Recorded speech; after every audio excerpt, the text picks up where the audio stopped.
Good morning, dear students. Welcome to this online lecture. I am Mr. Rahul Pawar.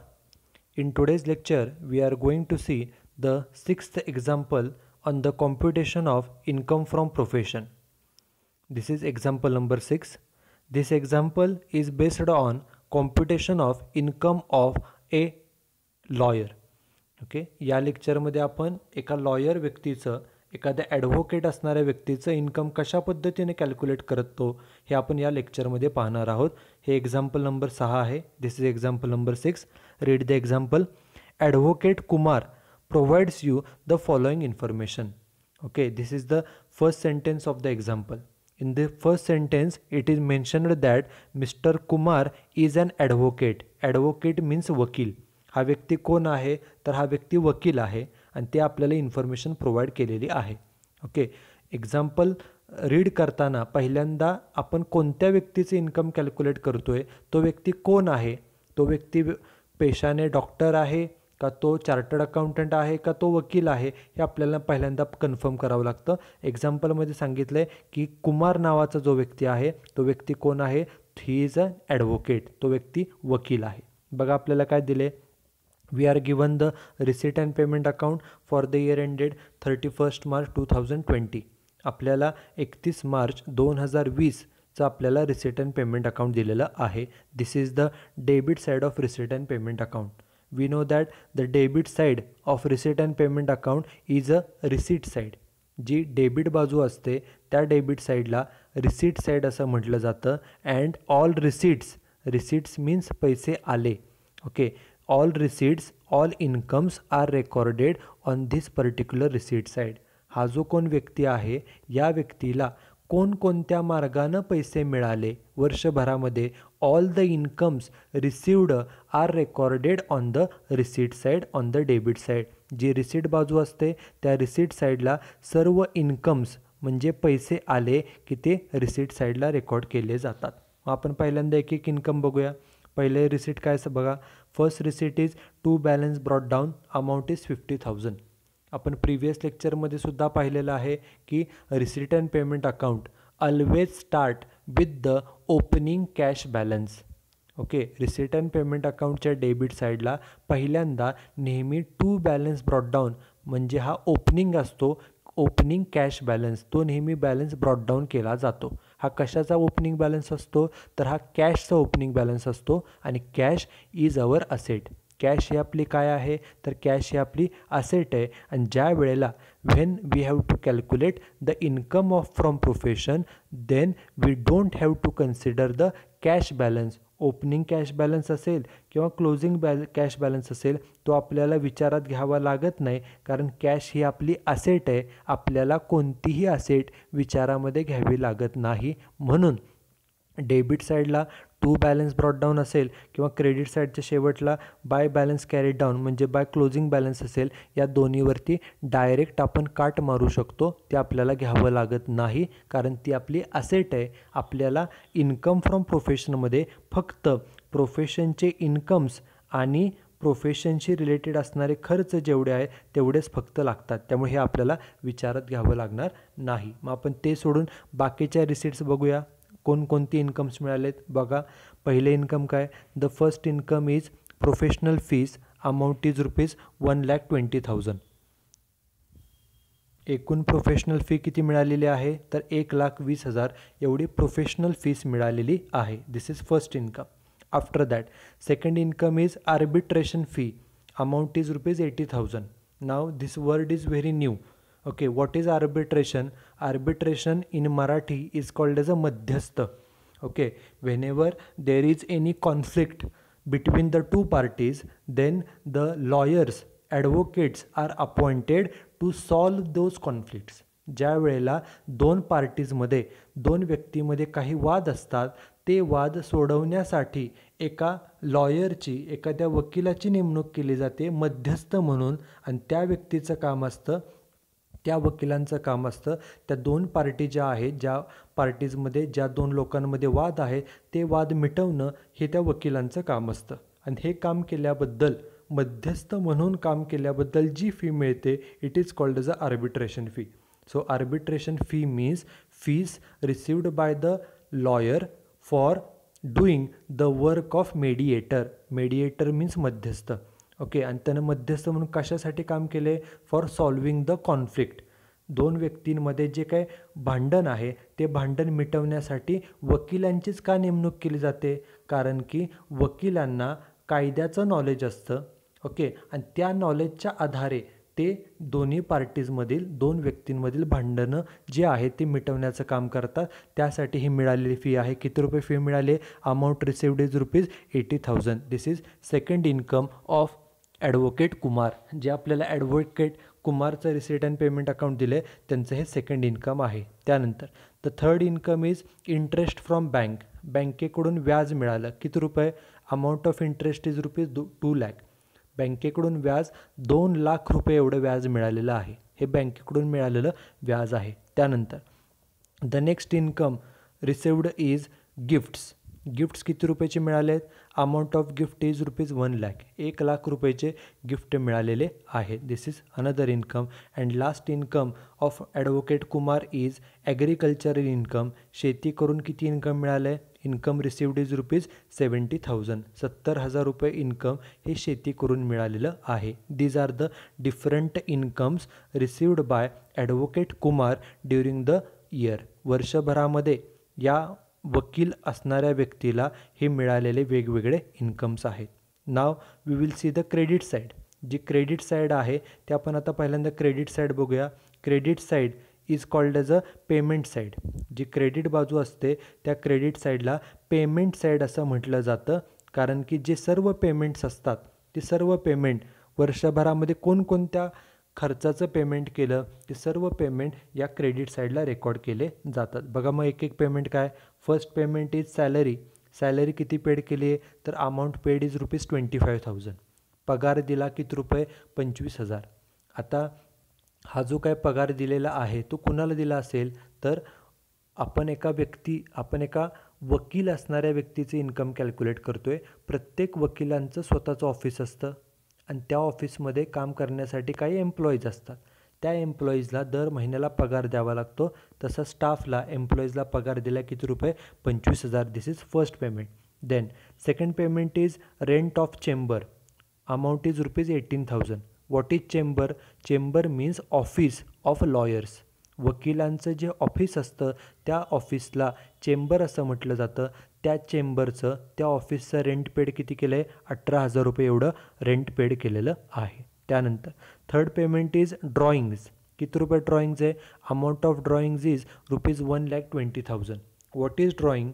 When any person withdraws some cash or goods from the business or profession for personal use, then it is termed as a drawing. ज्या वेळेला जो कोण व्यक्ती आहे तो बिझनेसमधील किंवा प्रोफेशनमधील पैसे किंवा वस्तू पर्सनल यूजसाठी घेऊन जातो, घरी घेऊन जातो पर्सनल यूजसाठी, त्यावेळेला त्याला ड्रॉइंग असं म्हटलं जातं. हा जो कोण ॲडव्होकेट कुमार आहे यानं ऑफिसमधील जे काही पैसे आहेत त्यापैकी 1,20,000 रुपयेचं ड्रॉइंग केलं आहे. म्हणजे 1,20,000 रुपये पर्सनल यूजसाठी तो घेऊन गेलेला आहे. This is another payment. Then next payment is membership fees. Membership fee किती पेड केली आहे? Membership fees paid is ₹6,000. 6,000 रुपये एवढी आपण फी पेड केली आहे. कशासाठी? तर मेंबरशिप, सभासद वर्गणी. मेंबरशिप म्हणजे सभासद होणे, त्यासाठी ही फी वर्गणी पेड केली. किती रुपये? 6,000. त्यानंतर next payment is car expenses. Amount is 20,000. हा जो कोण वकील व्यक्ती आहे ॲडव्होकेट कुमार याच्याकडे कार आहे, त्या कारचा वर्षभराचा खर्च आहे 20,000 रुपये. त्यानंतर next payment is fixed deposit in a bank. बँकेमध्ये फिक्स्ड डिपॉझिट केलं, बँकेमध्ये FD केली म्हणजे गुंतवणूक केली. किती रुपये? 2,50,000 एवढ्याची FD म्हणजेच फिक्स्ड डिपॉझिट म्हणजे मुदत ठेव ही केलेली आहे. ओके, ही इन्व्हेस्टमेंट आहे. त्यानंतर पुढचं पेमेंट केले. Next payment is books for profession. Books खरेदी केले आणि हे बुक्स कशाशी रिलेटेड आहेत? तर ते प्रोफेशनशी रिलेटेड आहेत. पुस्तकं किती रुपयाची आहेत प्रोफेशनशी रिलेटेड? तर ती आहेत 10,000 रुपयाची. बुक्स किती रुपयाची खरेदी केली आपण? तर 10,000 रुपयाची बुक्स हे खरेदी केलेली आहेत. त्यानंतर पुढचं पेमेंट आहे advance income tax. Income tax आपण ॲडव्हान्समध्ये अगोदरच पेड केला. किती रुपये पेड केला आहे तो? Amount paid is ₹5,000. After that the next payment is donation to temple. किती रुपये डोनेशन दिले टेम्पलला, मंदिराला? तर ₹4,000 एवढं आपण डोनेशन पेड केलं आहे. डोनेशन म्हणजे देणगी दिली. किती रुपये? 4,000. कुठे देणगी दिली? तर टेम्पलला. हे नेक्स्ट पेमेंट आहे. त्यानंतर पुढचं पेमेंट आहे बोनस टू स्टाफ. स्टाफला म्हणजेच एम्प्लॉईजला बोनस दिला. किती रुपये बोनस दिला आहे? Amount of bonus is ₹20,000. ₹20,000 एवढा आपण बोनस पेड केलेला आहे. And last payment is for telephone expenses. टेलिफोनचा खर्च, वर्षभराचा टेलिफोनचा खर्च किती आहे? तर अमाऊंट ऑफ एक्सपेन्सेस इज ₹13,000. वर्षभराचा टेलिफोनचा खर्च हा ₹13,000 आहे. These are the different payments made by advocate Kumar during the year. वर्षभरामध्ये एवढे पेमेंट्स हे केलेले आहेत. Okay, this is receipt and payment account and total of both the sides is 6,20,000. 6,20,000 जे काही रिसिट अँड पेमेंट अकाउंट आपल्याला दिलेलं आहे त्याच्या दोन्ही बाजूची बेरीज किती आहे? तर 6,20,000 आणि 6,20,000 एवढी बेरीज आहे. त्यानंतर these are the adjustments that is additional information. आपल्याला एकूण 5 ॲडजस्टमेंट दिलेले आहेत. Okay, the first adjustment is 1/5 of car expenses are personal. आता इथं काय सांगितलं आहे? कार एक्सपेन्सेस जे आहेत त्यापैकी पर्सनल किती? तर 1/5. 1/5 म्हणजे 1/5. करेक्ट. 1/5 एवढा पर्सनल आहे. एवढा 1/5 एवढा पर्सनल आहे. मग आता राहिला किती बघा? 1/5 म्हणजे काय? 5 पैकी 1 हिस्सा पर्सनल.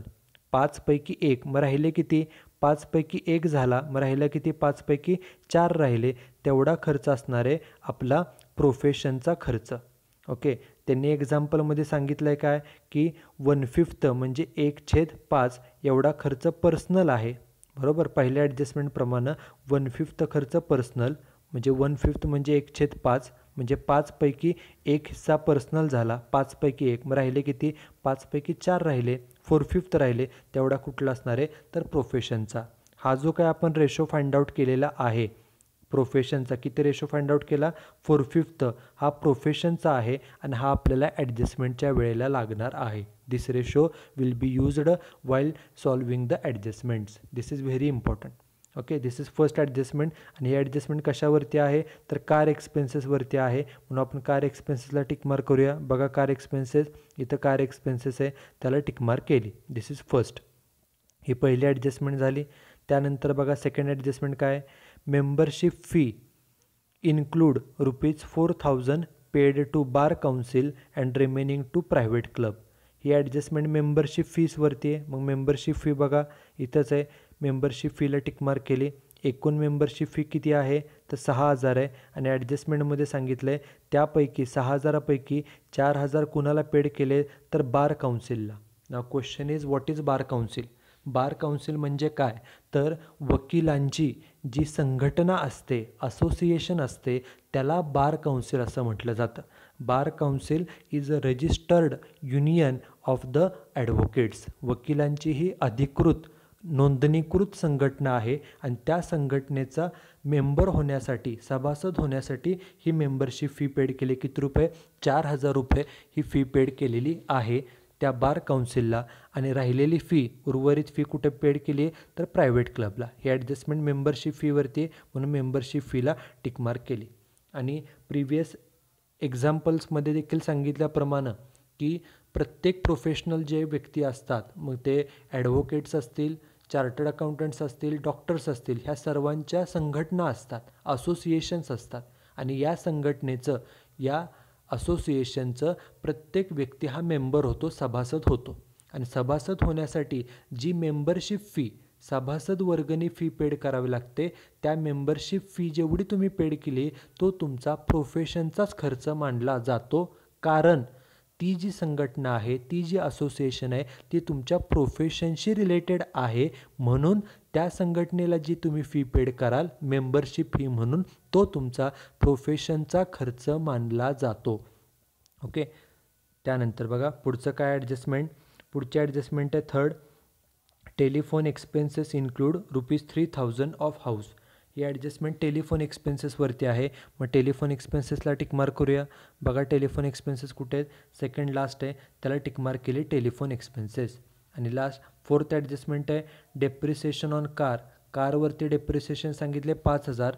आपल्याला डेप्रिसिएशन कॅल्क्युलेट करून दिले. मग आपलं फक्त काय काम असेल, डेप्रिसिएशन 5,000 आहे कारचं, ते फक्त पर्सनल आणि प्रोफेशनमध्ये डिस्ट्रीब्यूट करायचं. आपण मगाशीच रेशो फाइंड आउट केला आहे. प्रोफेशनचा रेशो किती आला आहे, तर तो 4/5 एवढा आलेला आहे. मग एकूण जे डेप्रिसिएशन असेल त्याच्या 4/5 तेवढं प्रोफेशनला जाईल. आणि शेवटची ॲडजस्टमेंट आहे, last adjustment is gift include a gift of ₹20,000 received on anniversary. 20,000चं गिफ्ट ॲनिव्हर्सरीला मिळालं आहे. And remaining gift from customers in appreciation of service. उरलेलं जे गिफ्ट आहे 20,000चं गिफ्ट ॲनिव्हर्सरीला मिळालं, लग्नाच्या बर्थडेला मिळालं, आणि राहिलेलं जे गिफ्ट आहे ते कस्टमरकडून मिळालेलं आहे. हे ॲडजस्टमेंट गिफ्टवरती सांगितले, म्हणून डेबिट साईडला बघा गिफ्ट आहे, त्या गिफ्टला टिकमार्क केली.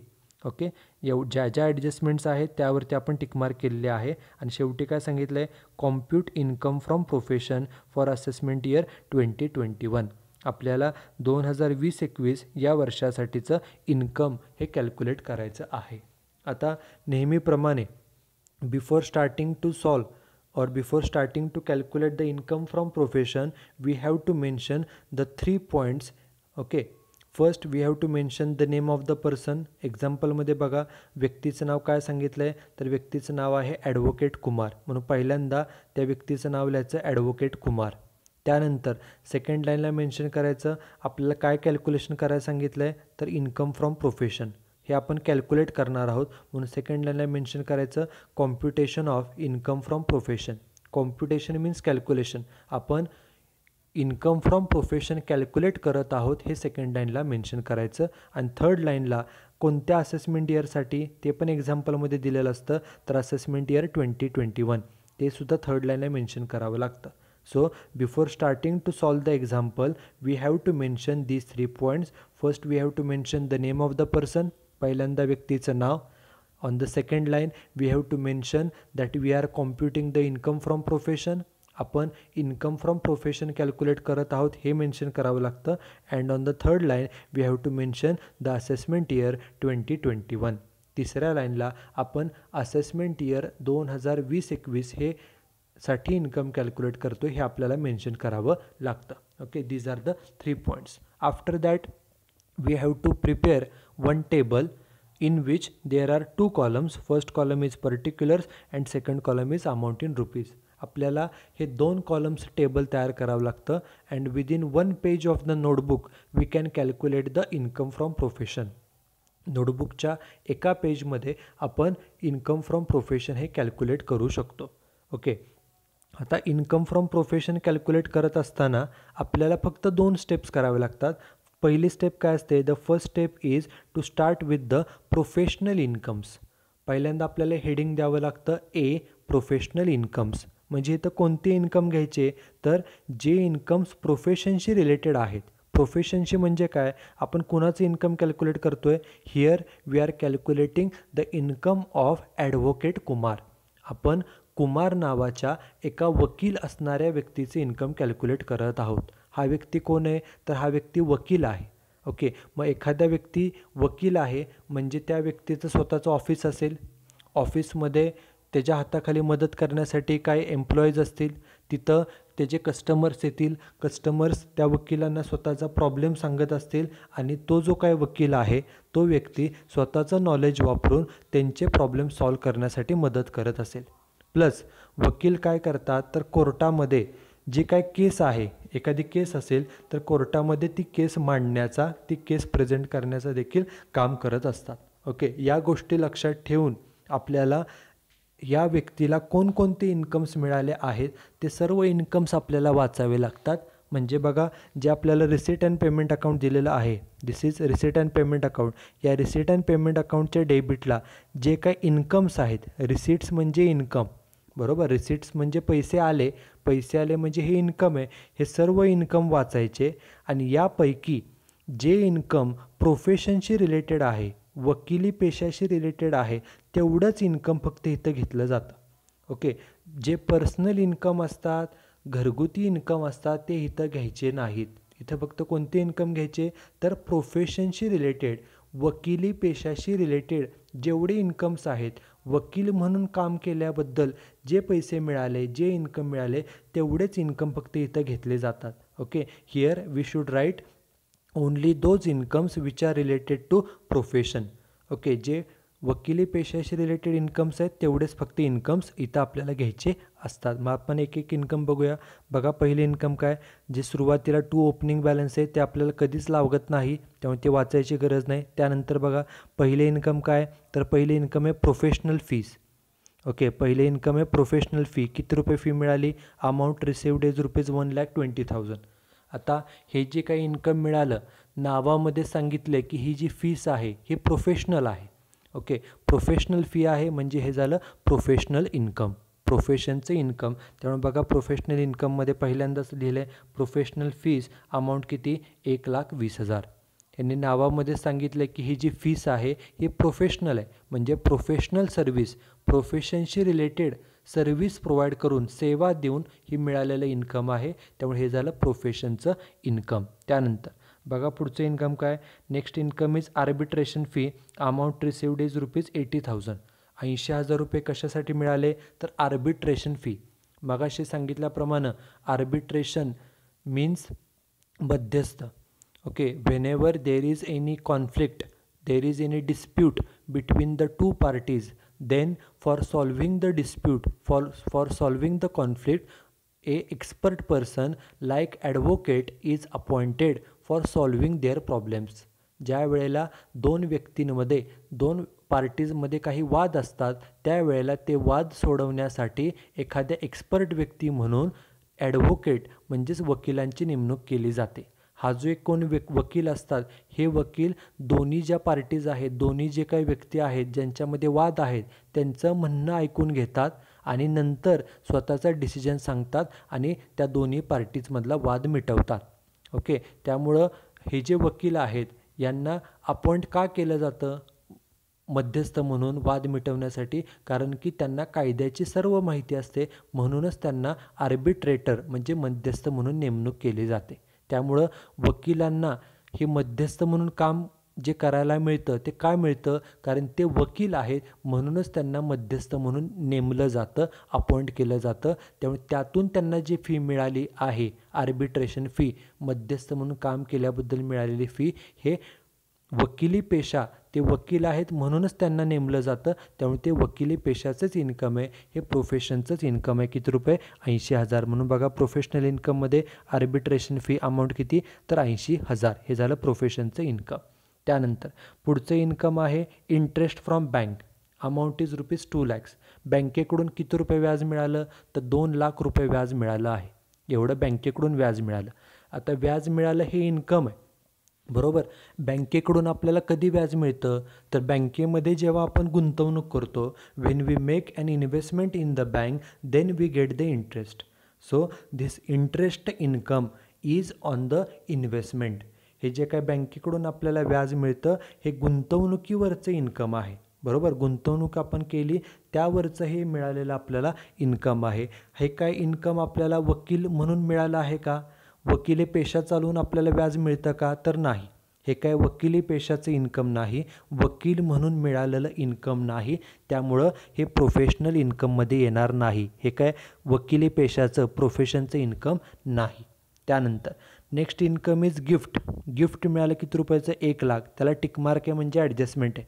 एकूण आपल्याला 1 लाखाचं गिफ्ट मिळालं आहे आणि ॲडजस्टमेंट काय सांगते वाचा, ॲडजस्टमेंट नंबर 5. ॲडजस्टमेंट सांगते gift include a gift of ₹20,000. 20,000चं गिफ्ट कशासाठी कधी मिळालं आहे, ऑन ॲनिव्हर्सरी. ॲनिव्हर्सरीला म्हणजेच लग्नाच्या वाढदिवसाला 20,000चं गिफ्ट मिळालं. लग्नाचा वाढदिवस असेल, फॅमिली फंक्शन असेल, त्यावेळी मिळालेलं गिफ्ट हे आपलं पर्सनल असतं, कारण ज्या ऑकेजनला गिफ्ट मिळालं ते आपलं पर्सनल ऑकेजन आहे, फॅमिली फंक्शन आहे. अँड पुढं काय सांगितलं आहे, रिमेनिंग गिफ्ट. ओके, 20,000चं गिफ्ट जे आहे ते पर्सनल आहे कारण ते ॲनिव्हर्सरीला मिळालं आहे. And remaining gift from the customer in appreciation of services. म्हणजेच काय तर उरलेलं जे काही गिफ्ट आहे हे कुणाकडून मिळालं आहे तर ते मिळालं आहे कस्टमरकडून. का कस्टमरनं गिफ्ट दिलं तर त्यांनी सांगितलं आहे इन ॲप्रिसिएशन म्हणजे स्तुती ऑफ सर्व्हिसेस. म्हणजे हा जो कोण व्यक्ती आहे, वकील असणारा व्यक्ती, या वकील व्यक्तीनं चांगली सर्व्हिस दिली म्हणून खुश होऊन कस्टमरने वकिलांना गिफ्ट दिलं आहे. मग आता आपला साधा सोपा नियम काय की ज्या वेळेला whenever any professional person like doctor, engineer, architect, advocate etcetera, whenever any professional person receives any gift from their customers, then the gift received from the customer is treated as a professional income. ज्या वेळेला एखाद्या professional व्यक्तीला, कोणत्याही professional व्यक्ती जसं की doctor, chartered accountant, advocate यांना gift मिळतं त्यांच्या कस्टमरकडून, त्यावेळेला जेवढंचं गिफ्ट कस्टमरकडून मिळालं आहे ते प्रोफेशनचं इन्कम मानलं जातं. कारण ते गिफ्ट त्यांनी का दिले, का तर तुम्ही त्यांना चांगली सर्व्हिस प्रोव्हाइड केली म्हणून तुम्हाला हे गिफ्ट दिलेलं असतं. त्यामुळे कस्टमरकडून जेवढं गिफ्ट मिळाले तेवढं प्रोफेशनचं इन्कम असतं. एकूण गिफ्ट मिळाले 1 लाखाचं, त्या 1 लाखापैकी 20,000चं गिफ्ट हे पर्सनल आहे, म्हणजे राहिलं कितीचं 80,000, म्हणून तेवढं दाखवायचं प्रोफेशनचं इन्कम. म्हणून बघा प्रोफेशनल इन्कममध्ये गिफ्ट ब्रॅकेटमध्ये टोटल गिफ्ट मिळाले होते 1 लाखाचे आणि त्यांनी सांगितले त्यापैकी 20,000चं गिफ्ट हे ॲनिव्हर्सरीचं आहे. ॲनिव्हर्सरी म्हणजे फॅमिली फंक्शन झाला त्यामुळे ते पर्सनल, आणि राहिलं किती तर 80,000 तेवढं असणार आहे प्रोफेशनचं. कारण त्यांनी सांगितले remaining gift is received from the customer. 20,000चं गिफ्ट तेवढं ॲनिव्हर्सरीचं आहे आणि उरलेलं 80,000चं गिफ्ट हे कस्टमरनं दिलं आहे आणि ते गिफ्ट हे प्रोफेशनचं इन्कम मानलं जातं. त्यामुळे ते प्रोफेशनचं इन्कम. त्यानंतर नेक्स्ट इन्कम बघा शेवटचं काय, ॲग्रिकल्चर इन्कम. शेती करून किती इन्कम मिळालं आहे, अमाऊंट इज ₹70,000. शेती करून 70,000 रुपये कमवले. मग आपण एवढंच विचार करायचा, हे जे 70,000 रुपये मिळाले हे वकिली पेशा चालवून मिळाले आहेत का, वकिली पेशाचंही इन्कम आहे का, तर नाही, हे शेतीचं इन्कम आहे. हे काय वकिली पेशाचं वकील म्हणून मिळालेलं इन्कम नाही, त्यामुळे हे प्रोफेशनल इन्कममध्ये येणार नाही. Okay, these are the different incomes. जे आपण इन्कम दिलेले होते ते आपण सर्व इन्कम वाचलेले आहेत आणि त्यापैकी जे जे प्रोफेशनचे इन्कम होते ते प्रोफेशनचे इन्कम आपण आउटर कॉलमला ते जे अमाऊंट लिहिली आणि ह्या तिन्ही जी बेरीज केली, तिन्ही इन्कमची बेरीज किती आली तर ती बेरीज आली 2,80,000 आणि त्या 2,80,000ला नाव द्यायचं टोटल ए.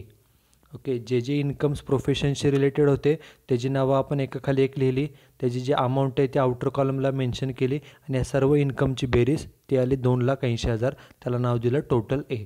हा झाला आपला आन्सरचा पहिला पार्ट. आता सेकंड पार्ट, दुसरा हेडिंग द्यायचं एक ओळ जागा सोडून बी प्रोफेशनल एक्सपेन्सेस.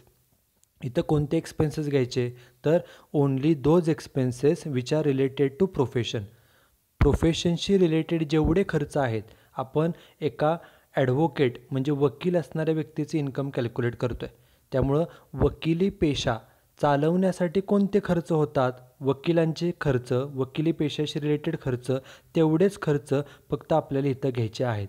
जर एखादा खर्च if any expenditure is personal or it is related to household, जर एखादा खर्च खाजगी असेल, पर्सनल असेल किंवा तो घरगुती असेल, हाऊसहोल्ड असेल, तर तो खर्च इथं घेतला जात नाही. इथं फक्त कोणते खर्च घ्यायचे, only expenses related to profession, वकिली पेशाशी रिलेटेड असणारे खर्च फक्त इथं घेतले जातात. मग आता बघा कोणकोणते खर्च आहेत, एक एक खर्च वाचूया. पहिला खर्च आहे सॅलरी. किती रुपये पेड केली आहे, 25,000. Salary paid is ₹25,000. कोणतीही त्यावरती ॲडजस्टमेंट नाही. मग एवढाच विचार करायचा की हा खर्च पर्सनल आहे का हा खर्च प्रोफेशन चालवण्याचा आहे.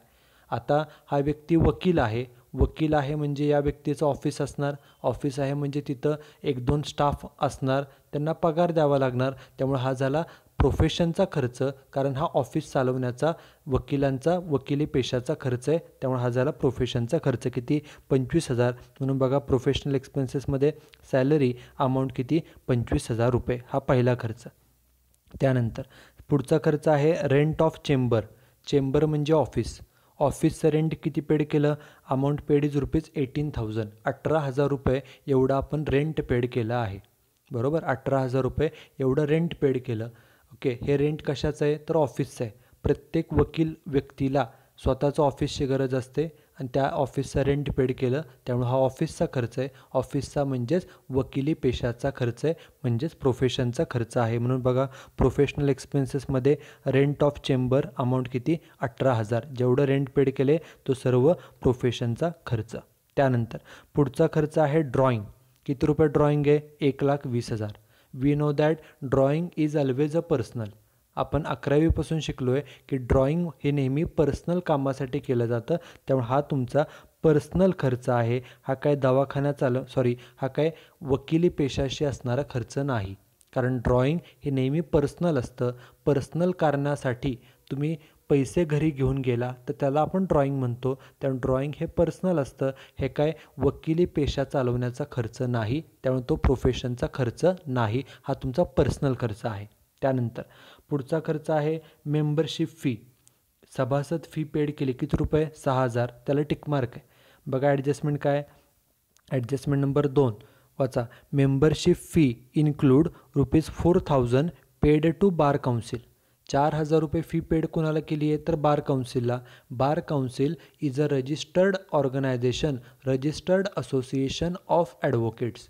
वकिलांची ही अधिकृत संघटना आहे आणि त्या संघटनेचं सभासद होण्यासाठी 4,000 रुपये फी पेड केली आहे. हे 4,000 बार काउन्सिलला, ही प्रोफेशनल संघटना असते. अँड रिमेनिंग फी, राहिलेली फी कुणाला पेड केली आहे तर प्रायव्हेट क्लबला, एका खाजगी क्लबला बाकीची फी पेड केली. आता यासाठी नियम काय तर सभासद फी जी आपण पेड करतो मेंबरशिप फी, त्यासाठी साधा सोपा नियम हाच आहे की membership fee paid to the professional association relating to the profession. Okay, आपण एखाद्या वकील असणाऱ्या व्यक्तीचे इन्कम कॅल्क्युलेट करतो आहे. प्रत्येक प्रोफेशनल लोकांची जी संघटना असते त्या संघटनेला जी काही तुम्ही फी पेड करता मेंबरशिप फी, तो तुमचा प्रोफेशनचा खर्च मानला जातो, कारण ती फी तुम्ही अशा संघटनेला दिली आहे की जी तुमच्या प्रोफेशनशी रिलेटेड आहे. प्रत्येक प्रोफेशनल व्यक्तीची संघटना असते. ओके, त्यामुळे जी फी पेड तुम्ही केलेली आहे संघटनेला किती रुपये 4,000 रुपये बार काउन्सिलला, तो झाला प्रोफेशनचा खर्च. म्हणून बघा प्रोफेशनल एक्सपेन्सेसमध्ये membership fee to bar council amount किती 4,000 रुपये. ओके, एकूण फीपैकी जेवढी प्रोफेशनशी रिलेटेड फी आहे तेवढीच फक्त प्रोफेशनचा खर्च. त्यानंतर पुढचा खर्च आहे कार एक्सपेन्सेस. अमाऊंट आहे 20,000. कारचा वर्षभराचा खर्च किती आहे तर 20,000 आणि त्याला टिकमार्क आहे. टिकमार्क काय बघा, ॲडजस्टमेंट नंबर 1. पहिली ॲडजस्टमेंट सांगते 1/5 of car expenses are personal. Okay, आपण त्याच्या अगोदरच रेशो फाइंड आउट केला आहे. पर्सनलचा रेशो सांगितला आहे 1/5, त्यामुळे प्रोफेशनचा रेशो किती आहे तर तो आहे 4/5. त्यामुळं कारचा जो काय खर्च असेल त्यापैकी 1/5 पर्सनल असं त्यांनी सांगितलं आहे. मग राहिलेला किती 4/5 तेवढा प्रोफेशनचा खर्च. बरोबर. त्यामुळे कार एक्सपेन्सेस एकूण किती आहेत, एकूण खर्च आहे 20,000, त्यापैकी 4/5 एवढा प्रोफेशनचा, जे आपण मगाशीच रेशो फाइंड आउट केलेला आहे. त्यामुळे बघा प्रोफेशनल एक्सपेन्सेसमध्ये कार एक्सपेन्सेस एकूण खर्च 20,000 आहे, त्याच्या 4/5 ते येतं 16,000 रुपये. ओके, हा तुम्ही डायरेक्टली कॅल्क्युलेट करू शकता किंवा अजून एक पर्याय, एकूण खर्च किती दिला कारचा 20,000, त्यापैकी पर्सनल किती सांगितलं त्यांनी तर 1/5. पहिल्या ॲडजस्टमेंटप्रमाणे 1/5, 20,000च्या 1/5 म्हणजे ते येतात 4,000. 20मधून 4 गेले म्हणून इथं लिहिले 20,000 मायनस 4,000. 4,000 हा पर्सनल आहे, म्हणजे राहिला किती 16,000. हा झाला प्रोफेशनचा खर्च. ओके, हा तुम्ही डायरेक्टली पण कॅल्क्युलेट करू शकता. एकूण खर्च आहे 20,000 कारचा आणि त्या 20,000पैकी प्रोफेशनचं किती तर आपण हा रेशो फाइंड आउट केलेला आहे 4/5. त्याप्रमाणे तो डायरेक्ट किती येऊ शकतो तर 16,000 हा झाला प्रोफेशनचा खर्च. त्यानंतर पुढचा खर्च बघा काय, पुढचा खर्च आहे फिक्स्ड डिपॉझिट इन बँक. बँकेमध्ये फिक्स डिपॉझिट केलं म्हणजे बँकेमध्ये पैसे ठेवले किती रुपये 2,50,000. आता बँकेमध्ये FD केली ही तुमची गुंतवणूक आहे, इट इज युअर इन्व्हेस्टमेंट. हा काय खर्च नाही आहे. ओके, तुम्ही गुंतवणूक केली ही तुमची ॲसेट आहे, हा काय तुमचा खर्च नाही. त्यामुळे तो प्रोफेशनचा खर्च का पर्सनल हे पाहण्याचा प्रश्न येत नाही, कारण ही तुमची इन्व्हेस्टमेंट आहे, त्यामुळे तो येणार नाही. त्यानंतर पुढचा खर्च आहे बुक्स फॉर प्रोफेशन. पुस्तके खरेदी केली किती रुपयाची 10,000ची. त्यावरती काही टिकमार्क नाही आहे, ॲडजस्टमेंट नाही. ती पुस्तकं कशाची आहेत त्यांनी सांगितलेत की ती पुस्तकं प्रोफेशनची आहेत. प्रोफेशनची आहेत म्हणजे हा झाला प्रोफेशन एक्सपेन्सेस. म्हणून बघा प्रोफेशनल एक्सपेन्सेसमध्ये बुक्स फॉर प्रोफेशन अमाऊंट किती तर 10,000 रुपये हा झाला प्रोफेशनचा खर्च. त्यानंतर पुढचा खर्च बघा काय, advance income tax. Income tax ॲडव्हान्समध्ये पेड केला, मुदतीच्या अगोदर पेड केला किती रुपये 5,000. इन्कम टॅक्स म्हणजे काय, income tax means tax on the personal income. Okay, so this tax is a personal expenditure. Income tax म्हणजे एखाद्या व्यक्तीचं जे वैयक्तिक खाजगी इन्कम आहे, पर्सनल इन्कम आहे, त्या इन्कमवरचा टॅक्सला इन्कम टॅक्स असं म्हणतात. त्यामुळे इन्कम टॅक्स हा नेहमी पर्सनल खर्च असतो. त्यामुळे इन्कम टॅक्स तुम्ही ॲडव्हान्समध्ये जरी पेड केला तरी तो तुमचा पर्सनल खर्च आहे. हा काय वकिली पेशाचा वकील म्हणून असणारा खर्च नाही, हा तुमचा पर्सनल खर्च आहे. त्यामुळे तो येणार नाही. आपल्याला फक्त जेवढे प्रोफेशनचे खर्च आहेत तेवढेच फक्त लागतात. त्यानंतर पुढचा खर्च आहे donation to temple, amount is 4,000. एखाद्या मंदिराला देणगी दिली किती रुपये 4,000. देणगी देणं, देणगी द्यायची का नाही द्यायची, देणगी कुणाला द्यायची, देणगी किती रुपये द्यायची, पैशामध्ये द्यायची का वस्तूमध्ये द्यायची, हा आपला वैयक्तिक प्रश्न असतो. ओके, त्यामुळे डोनेशन देणं, कुणालाही डोनेशन द्या, it is your personal expenditure. तर कारण डोनेशन द्यायचं का नाही हा तुमचा वैयक्तिक प्रश्न आहे. वकील आहात म्हणून काय तुम्हाला डोनेशन द्यावं लागत नाही. डोनेशन देणं, देणगी देणं हा काय तुमचा वकिली पेशाचा खर्च नाही. त्यामुळं हा तुमचा पर्सनल खर्च आहे आणि आपल्याला पर्सनल खर्च लागत नाही, आपल्याला फक्त प्रोफेशनचेच खर्च लागतात. त्यामुळं हा खर्च येणार नाही कारण हा पर्सनल खर्च आहे. त्यानंतर पुढचा खर्च आहे बोनस टू स्टाफ. स्टाफला म्हणजेच एम्प्लॉईजला बोनस दिला किती रुपये 20,000. आता मगाशी सांगितल्याप्रमाणे प्रत्येक वकिलांचं स्वतःचं ऑफिस असतं, त्या ऑफिसमध्ये एम्प्लॉईज असतात, स्टाफ असतो.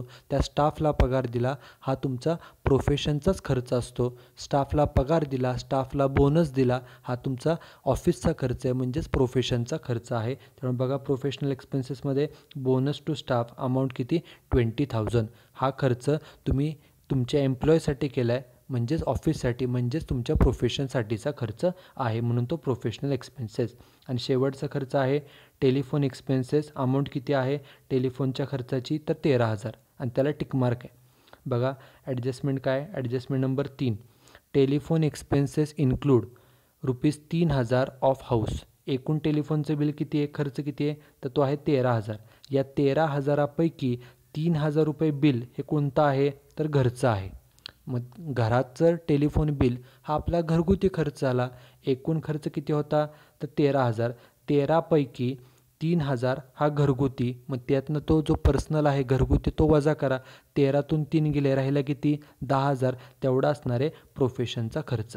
बरोबर, कारण प्रत्येक वकील असणाऱ्या व्यक्तीचं ऑफिस असतं आणि त्या ऑफिसमध्ये टेलिफोन असतो. ओके, त्यामुळे टेलिफोनचा खर्च हा प्रोफेशनचाच खर्च आहे. फक्त काय केलं तर एकूण टेलिफोनचा खर्च 13,000 होता आणि ॲडजस्टमेंटमध्ये सांगितलेलं की त्यापैकी 3,000 खर्च हा घरगुती आहे. तेवढा घरगुती खर्च फक्त बाजूला केला, मायनस केला, म्हणजे राहिलेला खर्च किती 10,000 तो असणारे प्रोफेशनचा खर्च. बरोबर, म्हणून तेवढं लिहिला प्रोफेशनल एक्सपेन्सेसमध्ये. त्यानंतर बघा टेलिफोन एक्सपेन्सेस झालं. त्यामुळे सर्व जे काय खर्च दिलेले आहेत रिसिट अँड पेमेंट अकाउंटला ते सर्व खर्च आपण इथं घेतलेले आहेत. बरोबर, बघा सर्व खर्च झाले, सर्व रिसिट झाल्या. ॲडजस्टमेंट बघा, पहिली ॲडजस्टमेंट, दुसरी, तिसरी आणि पाचवी 4 ॲडजस्टमेंट झालेले आहेत. फक्त एकच ॲडजस्टमेंट आपली राहिलेली आहे, ॲडजस्टमेंट नंबर 4. वाचा ॲडजस्टमेंट नंबर 4 काय, टोटल डेप्रिसिएशन ऑन कार. कारचं एकूण डेप्रिसिएशन किती आहे तर 5,000. ही ॲडजस्टमेंट आपण अजून वाचलेली नाही.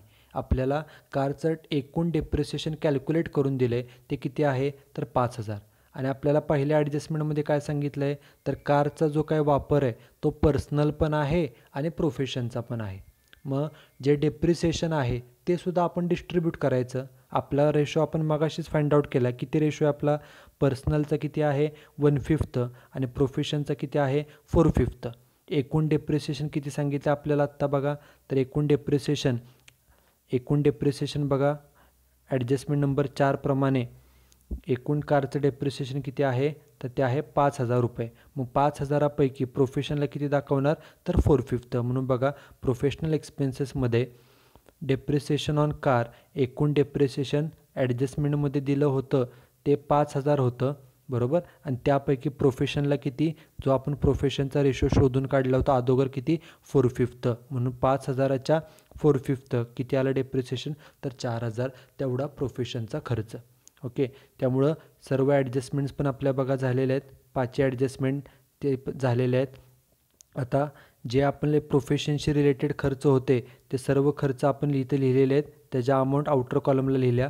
ह्या सर्व एक्सपेन्सेसची बेरीज करायची. ती बेरीज आली 1,07,000 आणि त्या बेरीजला नाव द्यायचं टोटल बी. ओके. ही झाली एक्सपेन्सेसची बेरीज. आपले हेडिंग आहे प्रोफेशनल एक्सपेन्सेस. मगाशी आपण प्रोफेशनची इन्कम किती शोधून काढले होते तर एकूण इन्कम होतं वर्षभराचं 2,80,000 आणि प्रोफेशन चालवण्याचा वर्षभराचा खर्च किती आहे 1,07,000. म्हणजे आपलं इन्कम आहे किती 2,80,000. त्यातून हे एक्सपेन्सेस वजा करा. वजाबाकीला नाव द्यायचं इन्कम फ्रॉम प्रोफेशन. किती वजाबाकी आली 1,73,000. This is income from profession. Okay. हा जो कोण व्यक्ती आहे ॲडव्होकेट कुमार या व्यक्तीचं वर्षभराचं इन्कम टोटल इन्कम प्रोफेशनचं होतं 2,80,000 आणि टोटल खर्च होता 1,07,000. असं त्याचं नेट इन्कम किती आलं 1,73,000. Okay. This is example number 6 on the computation of income from profession. हे आपलं इन्कम फ्रॉम प्रोफेशनचं 6th एक्झाम्पल आहे. Okay, you should write down this example and solution in your notebook. In the next lecture we will see the another example which is based on the computation of income of a chartered accountant. एखाद्या chartered अकाउंटंटचं income कशा पद्धतीने calculate केलं जातं हे आपण पुढच्या एक्झाम्पलमध्ये पाहणार आहोत. So thank you very much.